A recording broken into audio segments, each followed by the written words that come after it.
Bienvenidos a esta comunicación.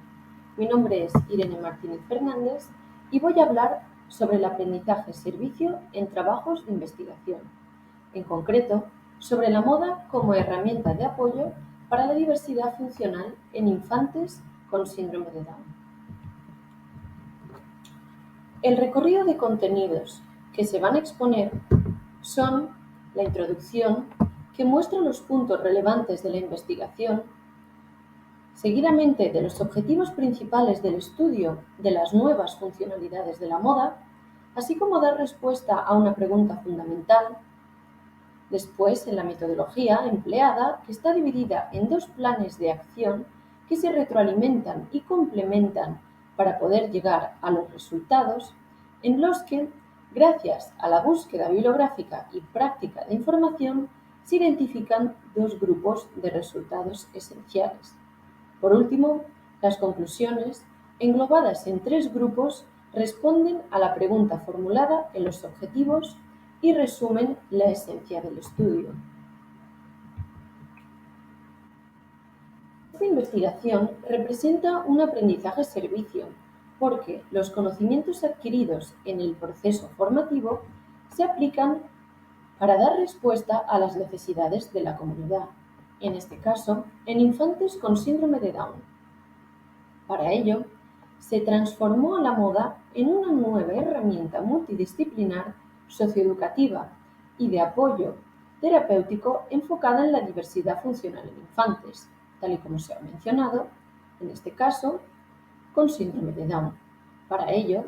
se elaboró una creación de actividades para las sesiones de terapia para su uso en centros de atención infantil temprana, por sus siglas CAI. Por otro lado, se cree necesaria la ampliación de este estudio para ser aplicado en distintas diversidades como varios de los trastornos del espectro autista o TEA y también en la rehabilitación tanto de infantes como de adultos y en la hiporreflexia. Se puede observar que hay 4 grupos determinados de objetivos, pero el principal objetivo del trabajo de investigación fue encontrar otras funciones que la moda podía brindar más allá de la creación por el placer de crear moda y arte.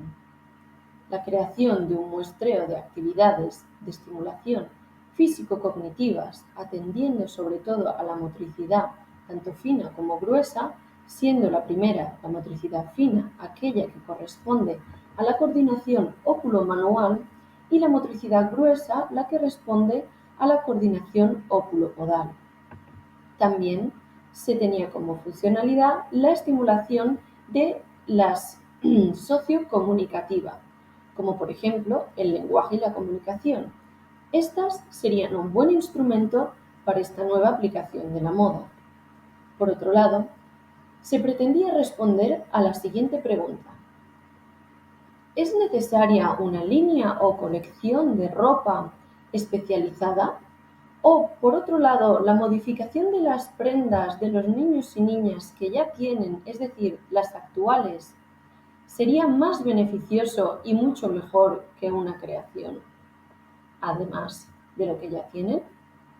Y por último, se pretendían incorporar talleres de moda, donde no solo se tuviera la funcionalidad de desarrollar la parte personal y general de la independencia y del proceso de vestimenta, sino también para transmitir a los infantes el placer de crear moda por placer. Se puede también identificar aquí que hay dos grupos de métodos, uno que es de estudio teórico y el otro de aplicación práctica. En el estudio, como se ha mencionado, con 2 cauces metodológicos, el primero, teórico, hace referencia a la búsqueda bibliográfica, mientras que el segundo, el práctico,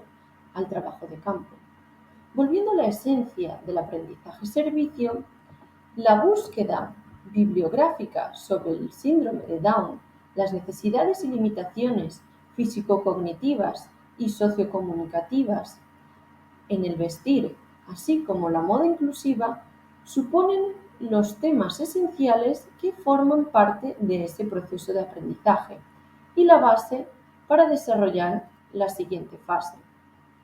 la metodología práctica y trabajo de campo, que se desarrolló mediante un análisis sociológico del discurso empleando la elaboración de entrevistas semiestructuradas con voluntarios del entorno social de los niños y niñas, es decir, sus padres,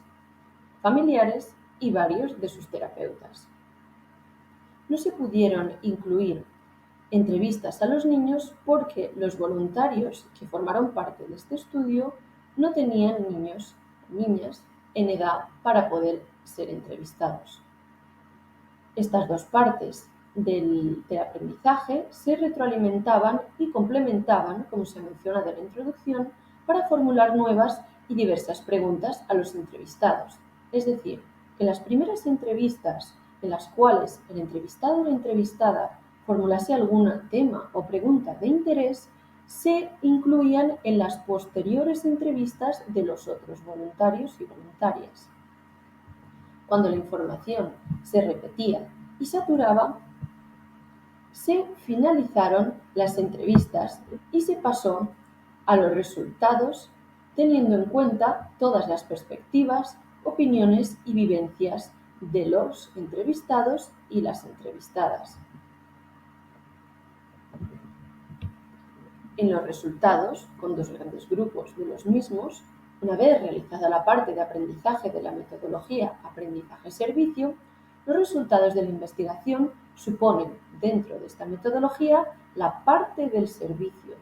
porque responden a las necesidades de los niños y niñas con síndrome de Down, en su desarrollo físico-cognitivo y sociocomunicativo, aumentando así su independencia general y mejorando el proceso de vestir.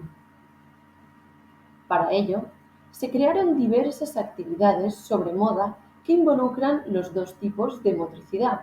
como se ha mencionado anteriormente, la fina, aquella que tiene que ver con la coordinación óculo-manual, y la gruesa, que tiene que ver con la coordinación óculo-podal,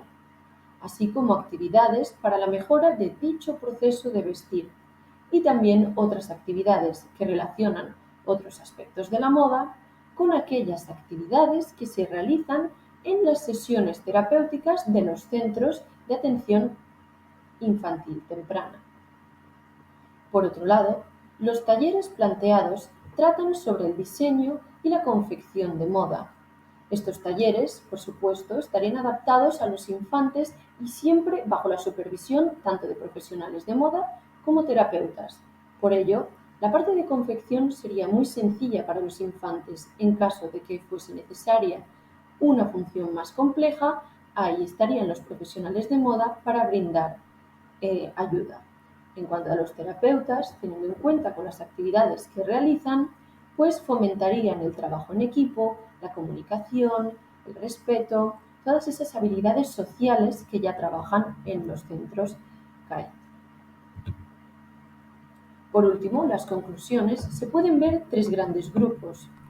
donde las primeras conclusiones atienden a la diversidad funcional, las segundas a recomendaciones a empresas de moda y la tercera al arte y a la moda más allá de lo estético y lucrativo. Las principales conclusiones del trabajo de investigación son, como se ha mencionado, por la parte de la diversidad funcional, y respondiendo a la pregunta formulada en los objetivos, es que no era necesaria una línea o colección de ropa especializada, sino que los niños y niñas se beneficiarían mucho más de la mejora de su ropa actual mediante modificaciones para, por ejemplo, identificar el derecho y el revés de las prendas. Aquí se tuvo en cuenta que sería muchísimo más significativo si los niños y niñas formasen parte de ese proceso de diseño de las modificaciones. ¿Cómo se podría hacer? Pues se llegó a la conclusión que ellos serían los que decidirían si esas modificaciones o identificaciones o señales estarían en la parte exterior o en la parte interior de las prendas, siendo visible o invisible, a decisión de cada uno de los diseñadores y diseñadoras, en el caso de los niños. Otra conclusión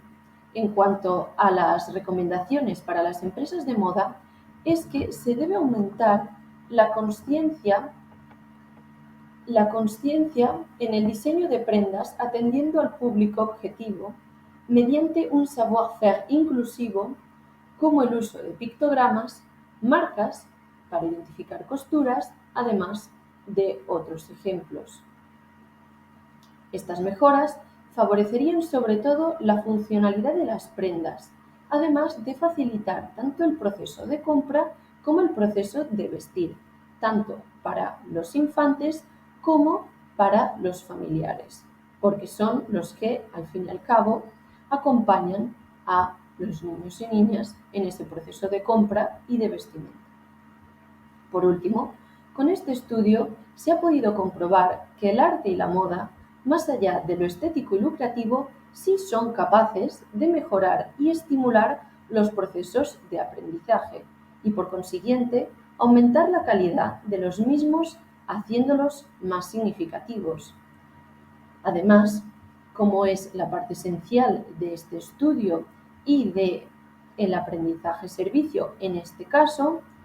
se ha podido identificar que se desarrollan también las habilidades sociocomunicativas y cognitivo-motrices mediante esta nueva aplicación de la moda, donde no solo se trata de prendas que protegen, visten el cuerpo, sino que se convierten en herramientas socioeducativas que mejoran ya no solo la independencia general de los infantes en esa parte, como se ha mencionado, de las habilidades sociocomunicativas y cognitivo-motrices, sino que también mejorar esas habilidades supone mejorar y beneficiar el proceso de vestimenta, que es uno de los principales objetivos del trabajo de investigación. Muchas gracias por la atención prestada.